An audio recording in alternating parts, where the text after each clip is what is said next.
You already know it's the Heartbreak Kid himself, SyAriDaKid. You are now tuned into the motherfucking Progress Report. Tune in, man. All progress, no bullshit, all killer. The Progress Report. All right, what's going on? It's your girl, Lala Shepherd. This is the Progress Report. Boss Brit the most lit. What's up? It's your girl, DJ Excel. Hey, and we got our first guest. What's going on, sir? Introduce yourself. SyAriDaKid, the Heartbreak Kid himself. That's what's up. Mr. Happy. Okay, all right, man. Well, thank you for being here on the Progress Report tonight, man. How you doing? Happy. Yeah. How you doing? Happy? Yeah, always happy. Just working, saying, you know, I'm always good though, for real. For sure. Definitely a great time right now just because you are a free man. You know what I mean? Yeah. You just put out a new project. Congrats. You know, it's Appreciate a dope it. project. And I heard you say, too, on your Instagram that this isn't even like an official project. You just put it out. No. EP, like, you know what I'm saying? That's why I titled it Emancipation Proclamation, because a lot of people that do music, and they be calling their shit an EP, don't even know what the EP stand for. So I was like, let me make it what I wanted to be. So EP actually on my joint stands for Emancipation Proclamation, which is pretty That's much crazy. back, Okay. you know, back in the day when the slaves was enslaved and they got free. It was like a statement that went out that was saying that they were free, and it was the Emancipation Proclamation. They was enslaved in the South, which is basically what I was musically. Like, I'm in the South, you know what I'm saying? I was locked in a situation for about 12 months with Cash Money and stuff, and now I'm free, you know, coming out swinging. So I dropped that project just to kind of let everybody know the stuff I've been going through. Right. And then my album come out May 7th, though. Or like in May, somewhere in May for, I don't know, the official day. Got you. Well, luckily, that's only a I was 12-month just about to say contract that. because I was just people about be to say locked that. down for so long. Because they don't, one, their lawyer's trash. Two, they don't know business. got a lawyer. And three, they ain't got no paper. So, I mean, all three of them doesn't fit my criteria. So a year, you was like, let me see what you could do for me with I mean, everything's about money. Like, Yeah. it's either somebody owe you money or you owe them money, and it got to get squared away. Y'all can't figure that out as men. Something ain't right. If your lawyer can't hash that out in due time, somebody has too much of an ego or just, you know what I mean, capping on something. So with me, I mean, it was strictly about being on the same page. You know, I'm still thankful that Bird was even, you know what I mean, man enough to even pick up the phone and tell his lawyer, handle it. You know what I'm saying? And, yo, this is what we want. And then, because my situation wasn't like what everybody think. You know what I'm saying? Like, everybody like, why would you do the, you know, whoop-de-whoop with Cash Money, da-da-da. And, I mean, I had nothing but good times with Bird. And even a few conversations I had with Slim, like, Bird is good people. And I learned things that people will probably pay, like, millions to even hear or see. I got so much advice and info and seeing how he moved. Like, bro's a genius, you know what I'm saying? And just grateful that he even gave me the opportunity to get up out of there, you know what I'm saying, in such a short period of time. So what? That's different from what we normally hear, because normally we hear like Birdman is not a good businessman and all this slander. I ain't got nothing bad to say about nobody unless it's to their face. So, I mean, and I ain't trying to be politically correct with y'all and just tell y'all, like, that's just my experience. Like, he did not have to even pick up the phone and let me out, you know what I'm saying? Like, him and his attorneys, like, they deal with big money, bro. Like, you know what I'm saying? Like, billions, right? So it's like, not what it took me to get out was like small to them, probably big to somebody else, you know what I'm saying? But to them, it's like, just, you know, and he was good. He know I'm a good dude. He know I never meant no harm, or, you know, things just wasn't on the same page, and, you know, it's all love. We still gonna chop it up, like, I mean, kick it or whatever in the future. So what made you sign with Cash Money to start with, and what went wrong so fast to make you want to get out of it? It wasn't necessarily about wrong. It's about what works for me. Yeah. It's like, everybody don't understand. Everything in business is not right or wrong. It's about what makes sense. So I might not do something with somebody. Don't mean that I don't rock with you or I do rock with you. It's about what makes sense. Right. Now, everybody don't understand that. Like, if something don't make sense, don't do it. Right. So I went to a point where I was grinding for a minute. Everybody that know me, like, I've been around a lot of people from day one that kind of took off. Like, some of my peers took off. You know what I mean? Before me, to the public eye, to what they see it as, right? So it's like, you know, financially, I feel like, okay, I'm straight, you know what I'm saying? But to the public eye, they see stardom, they see hit records, they see, you know, Billboard chart, whoop-de-whoop. From there, you know what I mean, I grinded it out. Like, I could have jumped on a lot of people that was around me. I could have been on plenty tours, but I went on one official tour besides my own shows. That was the Free Black Tour with me, him, and Sabrina Claudio. That was the only official sold-out tour I ever went to do. I could have went on the road with plenty folks, but a lot of people that I was around for a time was, you know, street niggas, and other people, they team just didn't move right, so I didn't go. I wanted to be my own leader, my own boss, you know what I'm saying? Like, anybody know that about me, you know what I'm saying? Like, even like Bird know that. Like, I could have rode with him the times we was in Miami before I did the deal. But I drove my I-8 out there. I drove my Sprinters out there. Like, my own shit, I'll meet you at the location. I don't need to hop in your shit. I don't need to be riding shotgun in nobody's car. I don't need to take a picture in front of your Bugatti. I got my own shit. You know what I'm saying? So a lot of artists, they're not used to that, bro. They want to, you know what I'm saying? They want to ride the wave, and I get it. If you don't have it and it's, you know, it's not in your reach and you want to grab it. You know what I mean? But from there, me and Schweinbeck, you know what I mean, my manager at the time, still, we was sitting with all the labels. I had a song called TLC that was like going crazy on SoundCloud, like, you know what I'm saying? Before they was actually paying people, you know what I'm saying, on SoundCloud. So I was hitting like, you know, 6-7 million plays on it just organically. Like I didn't even really know what was going on. Like it just was going. And then we sat with the labels, and I ended up not doing a deal then. Because every time I got with the label, like just the top guys were asking me the same questions that I was answering. Like, I had just did like Sway in the Morning like twice, I think, and they asked me questions that they would have known if they would have just Googled. So I was taking it personal. I was just like, bro, this ain't for me, because they wasn't offering me what I wanted. So I don't allow anybody in the business to call me for a meeting and tell me what you're gonna give me. No, you're gonna give me what I want, or I'm gonna walk. You know what I'm saying? I get it, because a lot of, like, if you hear these artist stories, they be like, oh, this artist was working at Popeyes and then we signed them, or they was working at Papa John. Well, that's not me, bro. You know what I'm saying? Like, you know what I'm saying? Like, I'm not dealing with that type of story, so you can't talk to me the same way. So I walked. Then another year passed around, and I wanted to go to a stage where I wanted to sign producers to me and then get them pub deal. You know, give other people opportunity, because I was already where I was, you know what I'm saying? And streaming was starting to take off. And at this time, I was one of the few only artists that was actually doing high numbers with the streaming, that was doing his own distribution. You know, like, you know what I'm saying? And so, but artists, I get it. They didn't know that the game was going to shift this way, right? But it's common sense. You know what I mean? The mixtape apps started doing what they did on the phone. So it should only tell you that it was going to transpire into being able to make money from it, right? And so, and that was the problem. Like, a lot of artists, that's why people see me and it's like, yo, how are you able to, you know, go buy a brand new house on your side of town, or go get a car that artists is just now starting to get, or, you know what I mean? And then, like, it was because nobody, like, you know, Nipsey Hussle was preaching about owning your masters, and and not just owning your masters, but being a part of your own distribution. That's another side that they don't tell you. The owning your masters is a lot easier these days, but what's hard to keep is the distribution, because everybody gives it up to get that early bag, not realizing how much you got to pay to recoup, right? So, and I guarantee you this, ask any big artist that made it out of Atlanta that's at my status or higher, ask them what the UPC number of their album or the ISRC number of their album. I guarantee they can't find it. They don't know, and I guarantee they can't go on their phone and pull it up. But I can, and I always was able to do that. I'm telling you, if you ask any artist, maybe one or two may do it, and I doubt even that. And that's where I'm trying to get people to understand about the game, is being patient and getting to that point. So once I got to the point where I was like, you know what, I'm gonna do a situation. I'm gonna trust it. I want to get a little bit bigger, right? I'm doing this. You want like a machine behind you. Yeah, I want the machine. I feel like the music is there. My peers know me. Everybody know me for, you know, songwriting and producing or whatever. You know what I mean? So I walked into that, and I had 4 producers that I was gonna strictly be working with. They had no accolades at the time. You know what I'm saying? And then I was actually about to do a deal with a label, and they wasn't willing to give them a pub deal, right? And at that time, I was already rocking with Bird. We had went to New York, shot a video, you know what I'm saying? We was rocking. He was putting me on hella game. I'm riding with him. Like, I'm soaking up all energy. And you know what I'm saying? Some of those people, just to sit with them and have a conversation, like you said, is What? priceless. Yeah. Yeah, I mean, combos that I could use, combos that I could help people out with, and some combos that's just for the room. You know what I mean? What happens in Vegas stays in Vegas on some gangster shit. But from there, Bird seen what I was doing. He sat me down one day, was just like, you know, nephew, you know, like, you know, what you want to do? Like, tell me what you want to do. I told him what I was presenting to people. I said, you know, people don't want to bite on it. This is what I want financially for my producers and da-da-da. And he was like, put it on paper. I'm going to give it to you.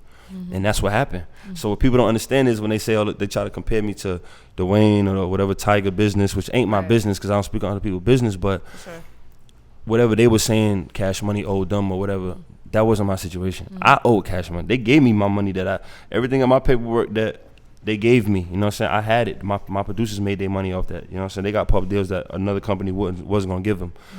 It was just about me wanting to be freed out. So, and from there, I put out 3 projects while I was on the Cash Money. I distributed it on my own, though. They allowed me to do it on my own at first until I was able to turn it with them. About 6 months after I did the deal, I went on a black tour, the free black tour, at the end of 2017. And from there, as I was getting off the tour, as things wasn't on the same page, and I needed to move a certain way, you know what I'm saying? I wanted to do things. I wanted to compete with the best. I'm not here to be playing and get on the gram and show money. I don't do all that clown shit. And that, that works for other artists, but that's not me. You know what I mean? I'm about the music, and I want to compete. I want to be around the best, and I felt like I needed to move forward in another area to get to that point. You know what I'm saying? On my own, a little faster, right? And from there, it was just like, okay, well, we got to figure this out. All the music got to come down until we figure out what it's gonna be financially, and then we worked it out. We hashed it out with the lawyers and stuff, and it was all for the good. You know what I'm saying? It was a win. It really turned out being a win-win for me. So will you be hesitant to sign again? I'll never sign again. I heard you said that too. Yeah. I will never sign again. Okay. Nope. It could be the coolest nigga. I will never sign to a label ever again. And I think nowadays you don't have to, especially if you got your fan base. I mean, yeah, you do or you don't, but I'm not doing it. Yeah. Like, no amount of money, not 5 million, not 10 million. I ain't doing it. Yeah. I'm saying I'm straight. You feel me? I never sign again. Anybody. He not playing. Look. How did you learn about all like the streaming and the distribution? Like, Fucking up. Okay. Trying, taking a risk, not being afraid to fail, fall. Just trying over and over, putting out so much content, waiting for something to catch on the internet. Just like that, like, fan by fan, person by person. And then, like I said, being a part of the wave. I actually was a part of, I don't know if y'all remember this, but I came into the game as an artist when the mixtapes was like, that Piff was running it and live mixtapes was running it. Like, if you was on the top of live, I realized it was real because I actually got cool with, rest in peace, Slim Duncan. When him and Walker was doing a lot of their shit with Trapaholics, you know what I'm saying, and Guap and all of them, and Travis Porter was doing their thing. Trapaholics was like killing the internet at the time. Me and him got cool through Slim Duncan, and he did my tape, and then I started realizing like, so we was putting our shit at the top of the mixtape sites. Then I was realizing that like all the top artists was like in the game was premiering their shit on Dat Piff and live mixtapes, which opened my eye because I'm like, why is the head niggas on our shit? Like we doing this, like why they gotta still do this, right? So that opened my eye, and then I believe Spinrilla and my mixtapes took the game from. I had noticed that my mixtapes, they wouldn't let their site be on a computer. You could only go on the phone. And I realized that because they was knowing that all the music was about to stop being played on anything but phone. Like, niggas about to start tearing their phones up. So they was already ahead of the game. That's true. Right? So once my mixtape, and keep in mind, I was rocking with them real early. You know what I'm saying? Behind the scenes, I had met with them in Miami. And so after, put my ear to kind of what they was doing, then as you can see, the streaming site started to open up. And shout to Tuma, he was the one who created the Rap Caviar playlist on Spotify. So he kind of changed the playlist game a little bit, right? And just being in the midst of that, and keep in mind, like Tuma used to be with Revolt, MTV Jam, so it's like knowing all of these guys before all of the streaming shit happened. And then, one of my mentors, Freddie Fox, Bumpy Knuckles, introduced me to Sway, which is how me and Sway got like this.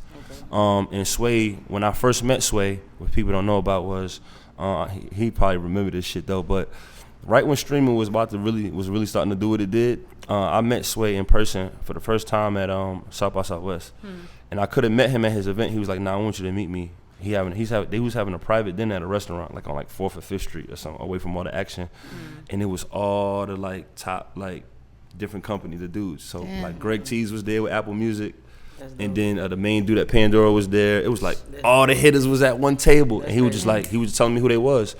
And I was just getting in contact with them, kept my relationships with them, and just was building from that. I got a Pandora station like way before a lot of niggas too. Yeah, so let me that's crazy. Let me tell you, your Pandora station, I had that for a couple of years. That shit's fire. Your Pandora station put me on a Russ. For real? And stuff. Yeah, and it's crazy, and y'all both was like independent at that time and stuff too. Yeah. But do you think these streaming sites kind of killed live mixtapes and all that? Of course. Like, of course. What you think? You think it's a wrap for them? Yeah. Like, I mean, it ain't my call to say it's a wrap for anybody. Yeah. But I don't give my stuff to mixtape. I don't premiere my stuff like I used to with them or anybody. You know what I'm saying? Because it's about, you got to be making money off of this stuff. And then people say, some of the streaming sites don't pay you what you should be getting. But it's a hell of a lot better than when I was getting bootleg and doing shit for free. And you was getting 7 million on SoundCloud. Yeah, like I used to, we used to brag about, you know what I'm saying? I had plenty of mixtapes that done hit 1 million, 2 million plays, but I mean, that's only good for what? You know what I'm saying? So Facts. Nah, I love what the streaming sites are doing, and it's getting better. Like TuneCore and everything. Like every time you go to their site, like it's another thing on there that's teaching you something and opening a door for something, like, you know what I'm saying, that you could be doing, right, musically, and collect your royalties. Like they do publishing on TuneCore now. They do they monetize your shit, even if like you went and uploaded my song and tried to name it, or if you uploaded your song and try to put my name and my hit song on there, it'll take the money from you, it'll collect it, you know what I'm saying? So dope. It's a lot of things that's out there. Like I said, you have to be patient enough to distribute your own music. And then people they end up going with labels or other distribution companies before they ever even distribute their music. So Thanks. I'm not saying don't go do a distribution deal with somebody at Empire, anybody. Some of these people do good business,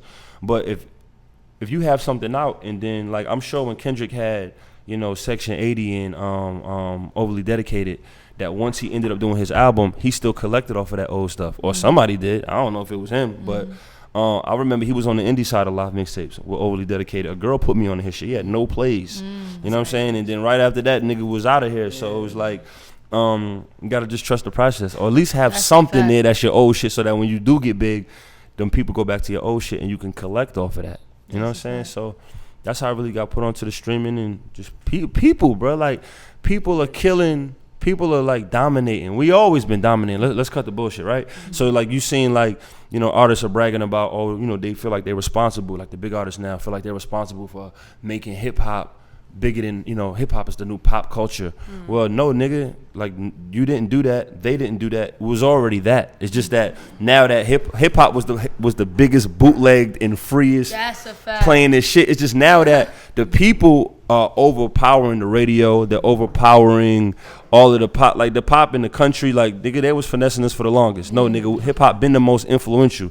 Like y'all been taking our cadences, our flows, our art, our culture. So it's like now the numbers, you can't hide from the numbers. That's what streaming did. Streaming deleted the fact that niggas was trying to front like hip hop wasn't running this shit. Now you can't hide. And now, you know, artists feel like they're responsible for it, but that's not what it is. We've been, bro, niggas been selling shit out like Master P. That's like shitting on Master P or Paul Wall and them, or Cash Money, like the shit that they did out the trunk. Like, them streams ain't get counted, so niggas can't act like they did that shit now. No, that shit been done. It's just, you know, what it is now. Definitely. So now just talk about being independent. You know, what are some of your goals and game plans, just as far as just executing and just doing stuff on your own and with your team? Just learning the game, like learning how to the high platforms, how they work. Like, once again, we're able to now use the high platforms that the major artists use. I mean, Drake premieres his shit on Apple Music, so can I. So there's no excuse for anybody, right? So in these platforms, they want to hear your plan. They want to hear the music in advance. Like, I tell people, don't even drop your shit, or don't even post your artwork till you have a 30-day plan walking into it. One of the things that Coach Tech over at Street Execs taught me when I did my mixtape with him was, he was like, it's not the music, it's not the tape, it's the anticipation to the tape. And if you don't have that, don't drop, right? So I had to learn that the hard way. I was just dropping my shit the next day when I had it ready, right?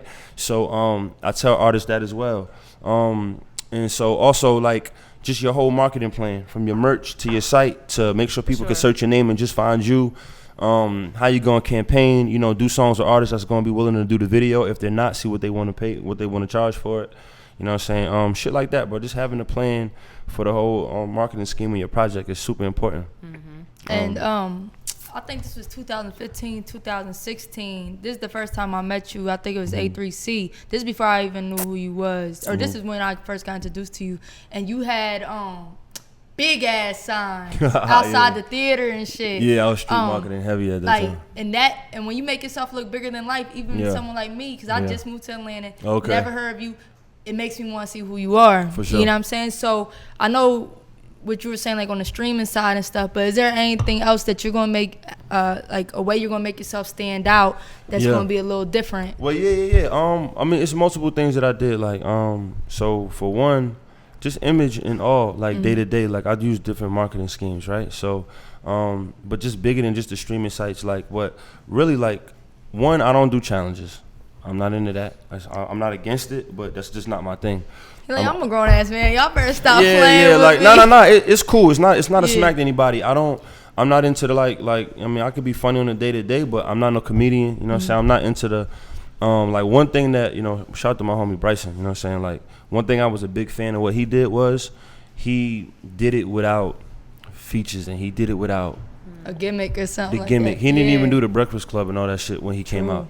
And that's kind of what I want to be about. It's like it's about music for me. Like, you know what I mean? If somebody pass it on or make a challenge or a dance out of my shit, that's on them organically. I'm strictly about the music, you know. So I'm a family man, bro. So I try to not get too involved with too much over marketing with me. You know what I'm saying?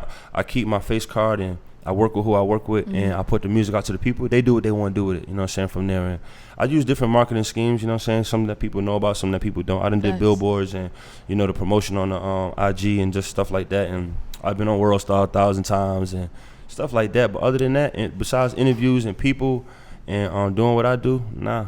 Like, I don't really do too much other stuff than that. But the streaming sites are offering so much stuff now. It ain't just like you drop and you stream. Like Spotify come with so many packages. Apple Music, they got playlists.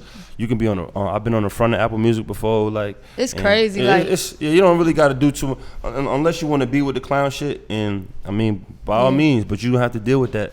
It's some type of form of fashion. Facts. And the last thing I want for somebody to think in the street is that I'm to be played with like that.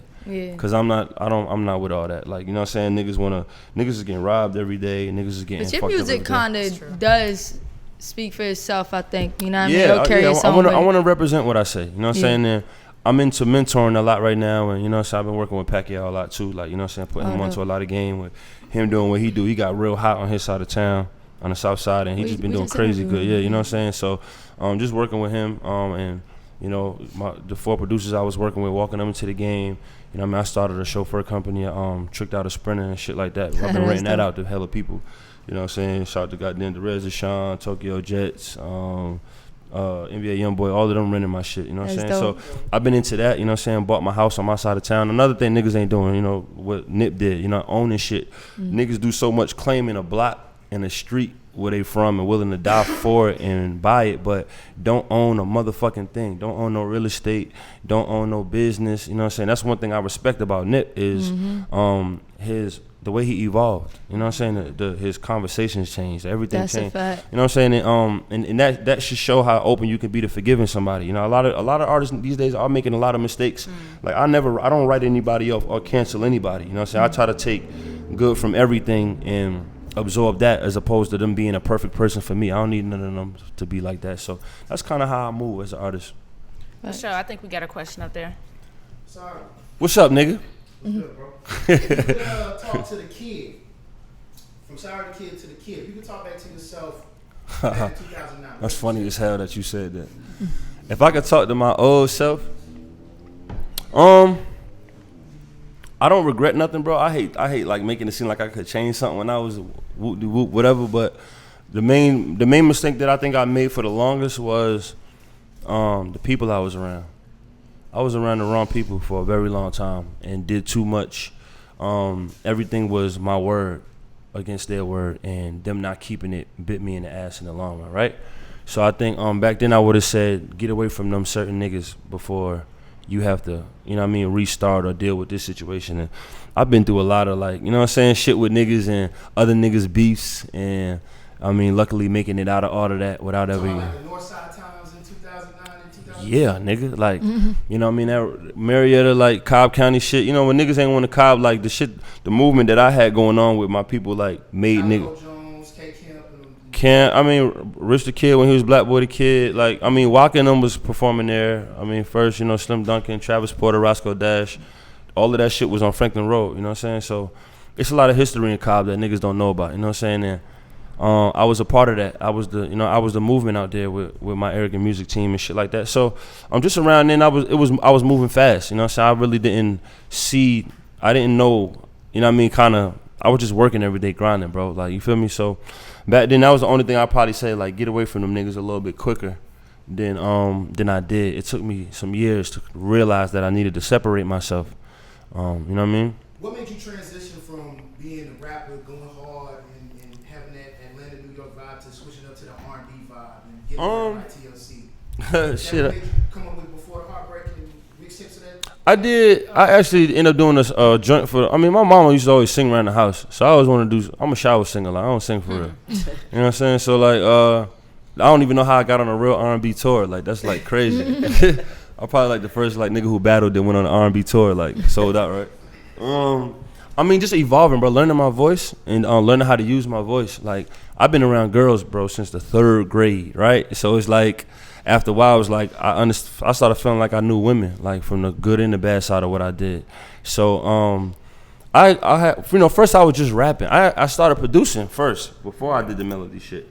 My brother bought me a beat machine when I was young, and was like, learn what you need to do. I started producing, made like 1,000 trash ass beats. Then I started wanting to do melody. Like, I was a hook nigga for real. Like, everybody, like, it'd be 1,000 niggas in the studio, and then everybody looking at me to do the hook. You know what I'm saying? So I started doing the hooks and shit. And then I was like, damn, and the hooks sound like the verse. So I started doing melodies. And then I actually ended up doing a project called the Heartbreak Kid 1, right? And then I ended up doing, Akon had a writing camp around that time. Akon did a writing camp, and that was like the first time I was around like 1,000 dope motherfuckers. Was that Like, the first time you met Money Man? hell nah. I met Money Man. Money Man was fucking with Akon though first, for real. He was Money J. And at that time, I was throwing him some hooks, you know what I'm saying? He was just rapping and shit. Like, Money Man been fire. That nigga been getting money, for real. Me and Money Man was cool when he was Money J, way back before all this shit, bro, for real. That's my man. We still rock, you know what I'm saying? Just talked to him on the phone for like 30 minutes the other day. But we was cool before the writing. He didn't even go to the writing camp. I think that nigga was still in the street, for real. I was at the writing camp. K Camp was there. Verse Simmons, Sick Pen, Mariam Mariba. Bro, it was real. Like, it was like nothing but hitters in that. It was like a bunch of us in a house in Orlando. This was the same house where they I think they had artists develop like Britney Spears and like Backstreet Boys, some shit like that. It had like a bowling alley in there, pool, like, you know what I'm saying, basketball court. Like you not leaving. Like everybody locked in the house. You had to find a spot when you get there. At that house, I did that song TLC. I did that song there. I recorded it to kind of give it to Akon, and at the time, him and Devon Steve was like, nah, this shit too slow. It was an open verse on it and everything. I was like, all right, cool. I let some time pass, tried to shop it, nobody bought on it. I ended up putting out my Soon mixtape, and then, I put out my Heartbreak Kid 3 mixtape, and I put it on there. I was like, fuck it, I'm just gonna put it out, you know what I'm saying? It didn't do nothing yet on that project. Then, and I did that song at my mama's house, bro, like, in the living room. I recorded that song. That's hard. Then I ended up doing a Soon mixtape, and on Soon, somewhere down the line, some little kid from Musically had did like a little video to it, and it was just going crazy. Like, I was just seeing people reenact it, and then the artist Zane, the artist Zane, huge artist, he Shazammed it, and then that shit, like, I ain't even see it, but it was just going crazy from there. And TLC just started doing numbers, and then my manager had noticed it on SoundCloud one day. I just started pushing down. I was like, damn. Everybody was like, yo, stop rapping, like, do this, right? And so then I was like, damn, but I ain't really like Trey Songz and Chris Brown. I can't just be doing R&B shit, and I ain't about to go on stage and take my chest out with baby oil on it and shit. Like, that ain't me, right? So I was like, if I do an R&B album, it has to be a story. It has to be like, it has to make sense. It got to be about some real shit people can relate to. Sure. And I ended up doing that, which is how people heard like B Simone talking on the interludes and shit. Just using different like real voice memos and stuff like that. And that's kind of how I put that project together. From there, I did the shit with Bryson Tiller. He was on there, and Tank, they was on there. And from there, that's where it went. Oh, yeah. Sure. All right. So let's talk about fatherhood real quick, man. Yeah. Did y'all figure out that cereal situation? Yo, my son be wasting all that goddamn milk, bro. Like, you know what's crazy? When people pour cereal, I don't know how y'all are. I don't pour a shitload of milk. I just pour what I need for that particular bowl, because I know I'm gonna at least eat two. Yeah, everybody like it. Everybody like it. He likes a lot. I don't let him pour yet, because he'll spill it. I feel you. Okay. You know what I'm saying? Right. But he like a lot of milk with the cereal, but he don't drink the milk after. Oh, see, that's the difference too. Because the milk is good once it's sweet by the cereal, but he don't even drink it. He do a little bit, but he don't like to chug it. It be like a half a bowl left. So I started acting like I poured it out and putting it in the fridge, and when he went to the next day. He's recycling cereal milk. I'm not mad at that, though. I'm really not mad at that. That nigga had Lucky Charm milk mixed with. Oh, my God. that milk probably fire. I mean, when you're a father, you got to adjust every day. You got to get creative. You got to try different shit. Everything don't work for every child. Like, you know what I'm saying? The worst thing you could do with parenthood is take advice from people. You know what I'm saying? Like, you know, my father made it very easy for me to be a father. You know what I'm saying? My mom made it difficult. She gave me, talked to me 1,000 different ways, you know what I'm saying? And then, my dad respectfully, and I try to pass this on to other people.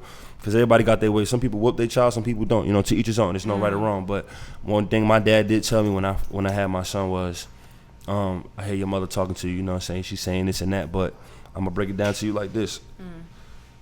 Fatherhood, every day you wake up, put your child first. So whatever your pattern is as you wake up, put him first. The moment you put yourself first in any of them situations, you're doing a bad job. The moment you're not doing that, you're doing a great job, right? So it's simple. You know what I mean? If you wake up in the morning and the first thing you do is brush your teeth, brush your child's teeth first. Right. That make you feel guilty. Like, damn, if you get dressed, you know what I'm saying? Get him dressed first. Facts, yeah. If you eat when you get up, feed him first. Simple, bro. This shit is real easy. This shit is it's a challenge. I'm not saying it's the easiest because it's difficult because it's very personal. But as far as just being a good parent, bro, that shit's a walk in the park if you put your children first, and be around people that do put their children first. You know what I'm saying? So, that's my advice to people with parenthood. Other than that, you know, do it how you want, bro. Like you want to go get them J's, do that. You want, you know, waste your money doing that, or you want to buy the nigga the Walmart Shacks, get the nigga the Shacks. You know what I'm saying? Like do what you do, but understand that your child's gonna have to learn some type of lesson as he gets older. So you start putting that nigga in Louis Gucci, and the day that y'all can't get that, you know, he ain't gonna be able to absorb that. He not gonna know how to deal with that. He always gonna try to match that intensity. So, you know, just try to be consistent with your pockets with your children, and you know, be on the same page with the mother, whether the mother's there or not, and do what you do. You know. Thanks. True.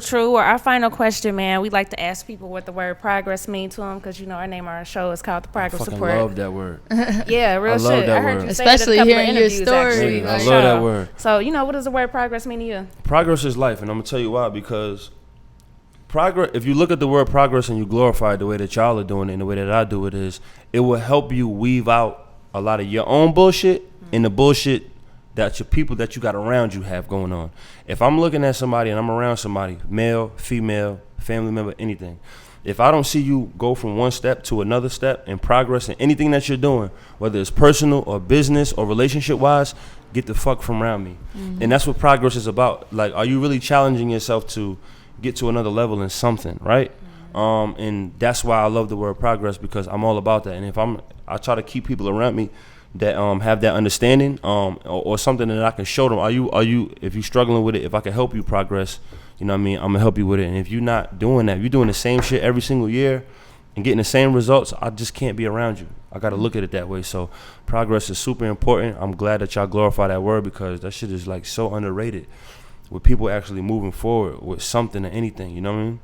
Definitely, man. Even looking at John little ugly ass over there, like you know what I'm saying, like that, like like I respect it, you know, like we battled before, like in my hood, okay. Like you know what I'm saying, and then but seeing him go from that to being a PG, then being like, you know, we used to not be cool. Now that's my dog. Now that's my man. You know, we chop it up, right? So it's like I was seeing him go from that to, you know, being a PG on Smack, then battling Hitman Holla on the main stage, then starting the bullpen.